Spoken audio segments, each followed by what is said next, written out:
Supreme court versus Modi सरकार की इस बहस में बेचारे उपराष्ट्रपति धनखड़ अब बुरा फंसते नजर आ रहे हैं। जी हां, आपको बता दें कि जिस सरकार के भरोसे धनखड़ ने सुप्रीम कोर्ट तक को धमकाने की कोशिश की, सीजेआई तक पर दबाव बनाने की कोशिश की, अब उसी सरकार ने धनखड़ को बुरा फंसा दिया है। और इतना ही नहीं, उपराष्ट्रपति के तो जेल जाने तक की नौबत आ चुकी है। नमस्कार, आप देखना शुरू कर चुके हैं 4 PM न्यूज नेटवर्क और मैं हूं आपके साथ प्रगति ठाकुर। मोदी सरकार की आड़ में उपराष्ट्रपति और राज्यसभा के सभापति महोदय ने बार बार सुप्रीम कोर्ट से पंगा लेने की कोशिश की है, लेकिन सीजेआई खन्ना को धमकाने के बाद अब सीजेआई गवई से पंगा लेना खुद धनखड़ साहिब को भारी पड़ गया है और सभापति जी बुरा फंसते नजर आ रहे हैं। तो फिलहाल कैसे सीजेआई खन्ना के बाद सीजेआई गवई से धनखड़ ने पंगा लेकर अपने ही पैर पर कुल्हाड़ी मार ली है, आपको आगे खबर में बताएंगे। लेकिन सबसे पहले बात करते हैं जज शेखर यादव की, जिसको बचाने के चक्कर में धनखड़ अब खुद बुरा फंस चुके हैं। तो दरअसल आपको बता दें कि सांप्रदायिक हिंसा फैलाने वाले जज को बीजेपी बढ़ावा दे रही थी। इसका पता तो तभी लग चुका था जब जज के बयान के बाद जज के सपोर्ट में खुद सीएम योगी आदित्यनाथ उतर जाते हैं। लेकिन सीएम ने तो केवल एक सार्वजनिक मंच से बयान देकर ही जज को सपोर्ट किया।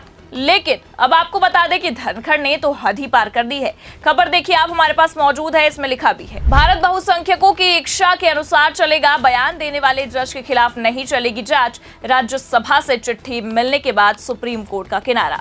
तो सभापति महोदय ने राज्यसभा से सुप्रीम कोर्ट के लिए चिट्ठी बस इसलिए भिजवाई क्योंकि जो जांच कठमुल्ला जैसे विवादित बयान देने वाले जज के खिलाफ होनी चाहिए थी वो ना होने पाए, उस पर रोक लगा दी जाए। हालांकि आपको बता दें कि खबर तो पहले ही निकलकर सामने आ गई थी कि जज शेखर यादव के खिलाफ जब राज्यसभा में विपक्ष के 55 सांसदों ने महाभियोग लाने का प्रस्ताव पारित करने के लिए हस्ताक्षर किए, सभापति महोदय जगदीप धनखड़ पर दबाव बनाया, तब भी सभापति ने उस नोटिस को पास नहीं होने दिया और ये कह दिया कि ये मामला पहले सभापति, उसके बाद संसद और उसके बाद राष्ट्रपति के पास जाता है, इसमें किसी को भी दखल अंदाजी करने की जरूरत नहीं है। तो पहले तो केवल धनखड़ ने विपक्ष को इस मामले से वॉकआउट करने की नसीहत दी थी, लेकिन अब आपको बता दें कि खबर देखकर ये साफ समझ में आ रहा है कि एक बार फिर सभापति महोदय ने सुप्रीम कोर्ट को निशाना बनाने की कोशिश की है और ये दिखाने की कोशिश की है कि संसद ही सर्वोपरि है।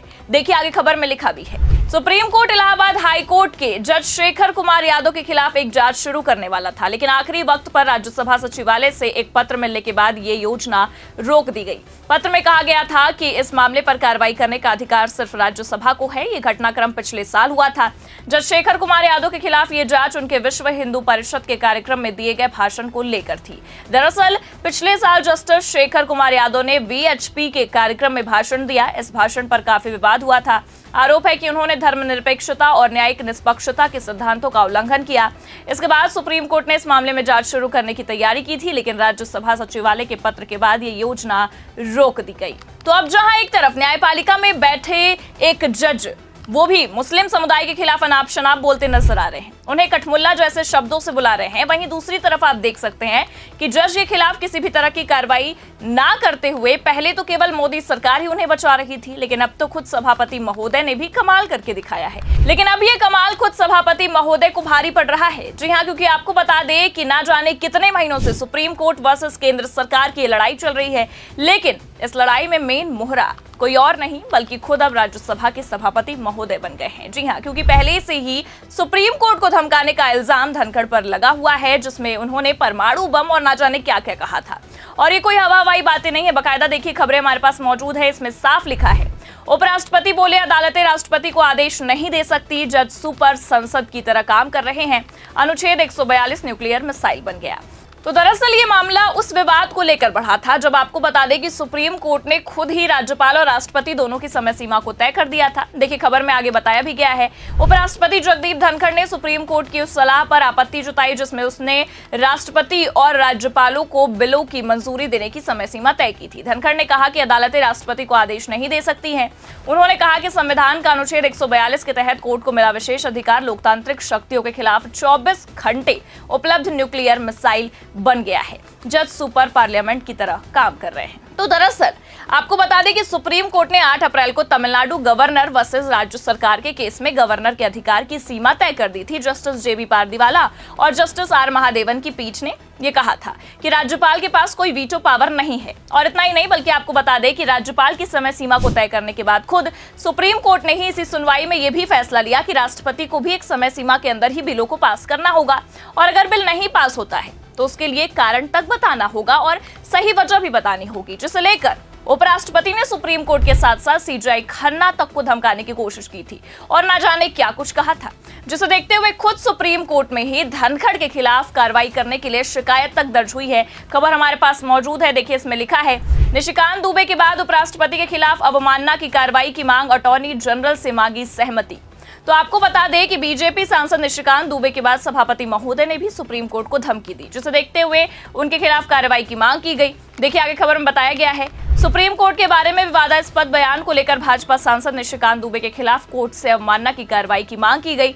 सुप्रीम कोर्ट के वकील अनस तनवीर ने अवमानना की कार्रवाई के लिए अटॉर्नी जनरल की सहमति मांगी है। इसके बाद सुप्रीम कोर्ट के एक और वकील शिव कुमार त्रिपाठी ने भी निशिकांत दुबे के खिलाफ अदालत की अवमानना की कार्रवाई शुरू करने के लिए अटॉर्नी जनरल के कार्यालय में अर्जी दी। वहीं अब उपराष्ट्रपति जगदीप धनखड़ के खिलाफ कोर्ट की अवमानना का मामला चलाने की मांग की गई है। केरल के वकील सुभाष थिकदन ने उपराष्ट्रपति जगदीप धनखड़ के खिलाफ अवमानना की कार्रवाई के लिए अटॉर्नी जनरल की सहमति मांगी है।